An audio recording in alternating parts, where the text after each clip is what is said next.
Hello, my name is Paul Flavel and I'm the author of the book of John Martin's The Story of South Australia's Beloved Department Store, and I'm here at the State Library of South Australia today on North Terrace to look at the newly opened John Martin's exhibit. Many of the items in the exhibit have been picked out from a very vast archive because the business records are held here, and many people that visit the library will see things from whether they shop there or they work there at Johnny's that might bring back many memories for them. Many customers might remember owning a John Martin's credit card. This iconic card, which is in the collection, calls back to a time when department stores used to have their own credit, and you could go into the store and purchase things, whether it's through mail order or in the store.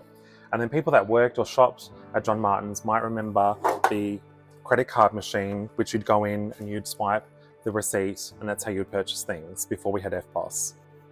If you didn't pay your John Martin's account, you might get one of these letters in the mail that would ask you that if you were to be friends with John Martin's, they would like you to pay an account, and then you can come in and shop again.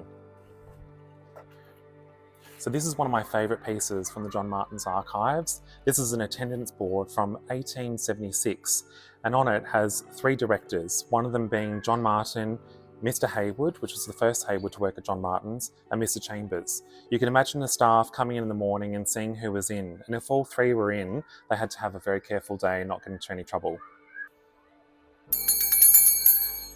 John Martin's loved to celebrate its birthday, and this is a particularly special piece from the archives because this silver bell was given as a gift to the staff in 1966 when John Martin's was celebrating its 100th birthday.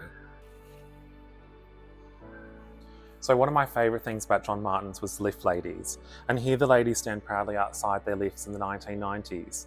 The 7 lifts at Rundle Mall store were installed in the 1930s and were there until 1998. The lifts were driven by the ladies, completely manual, and they remain one of the iconic things that we remember most about Johnny's.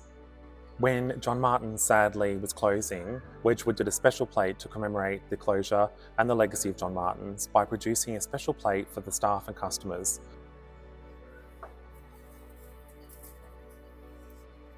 So a really special part of the exhibit at the State Library is packaging that was used when customers made a purchase at John Martin's. This box is iconic because the white and blue and this signature font was something that was really iconic in the 1980s until the mid-1990s, and customers and staff will have fond memories of the packaging on display.